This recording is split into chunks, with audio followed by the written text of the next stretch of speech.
దేవుని చిత్తం తెలుసుకోవాలి ఆశపడుతున్నట్లయితే బైబిల్ చదువు. ఎందుకని? దేవుని చిత్తము ఏమిటో ఈ బైబిల్లో స్పష్టంగా లిఖించబడింది. దేవుని చిత్తం తెలుసుకోవాలి. నీ కుటుంబాన్ని కట్టుకునే విషయంలో దేవుని చిత్తం తెలుసుకోవాలి. నీ బిడ్డలను పెంచే విషయంలో దేవుని చిత్తం తెలుసుకోవాలి. ఉద్యోగం చేసే విషయంలో దేవుని చిత్తం తెలుసుకోవాలి.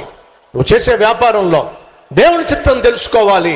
నువ్వు చేసే సేవా విధానంలో నువ్వు ఆశపడుతున్నట్లయితే బైబిల్ చదువు. నీ యొక్క సంపూర్ణ చిత్తము ఇమిడి ఉంది.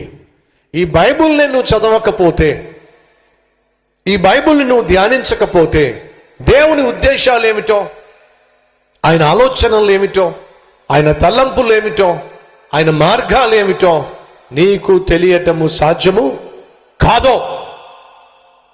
కాబట్టి సంగమ, మొదటిగా నీ ప్రార్థనకు జవాబు రావాలి అని నువ్వు ఆశిస్తున్నట్లయితే దేవుడు ఖచ్చితంగా జవాబు ఇస్తాడు. 1 ఎస్ అంటాడు, 2 నో అంటాడు, 3 వెయిట్ అంటాడు. ఏమంటాడు? ఆగు, నువ్వు అడిగావు కరెక్టే, ఇస్తా, కానీ కొంచెం కాలము ఆగు. ఉద్యోగం కోసం అడుగుతున్నా, దేవుడు అంటున్నాడు కొంచెం ఓపిక పట్టు అన్నాడు. వివాహం కోసం అడుగుతున్నా, కొంచెం కాలం ఓపిక పట్టు. సొంత ఇల్లు కోసం అడుగుతున్నా, కొంచెం కాలం ఓపిక పట్టు. భర్తలో మార్పు కోసం ప్రార్థన చేస్తున్నావు, నీ భర్త తప్పనిసరిగా రక్షించబడతాడు, కొంచెం ఓపిక పట్టు అని దేవుడు అన్నప్పుడు మనలో చాలామంది ఆ ఓపిక పట్టడమే కష్టం.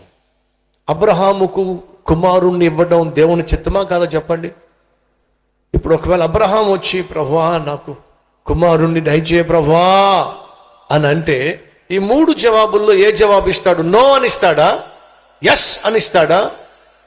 కొంచెము కాలము నిరీక్షణ కలిగి ఉండు, కొంచెం కాలం వేచి ఉండు అంటాడా? ఏమంటారు చెప్పండి?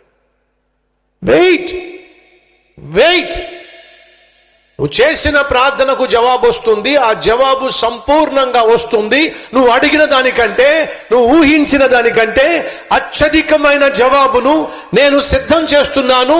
కాబట్టి వెయిట్ అన్నప్పుడు మనం తొందరపడుతూ ఉంటాం.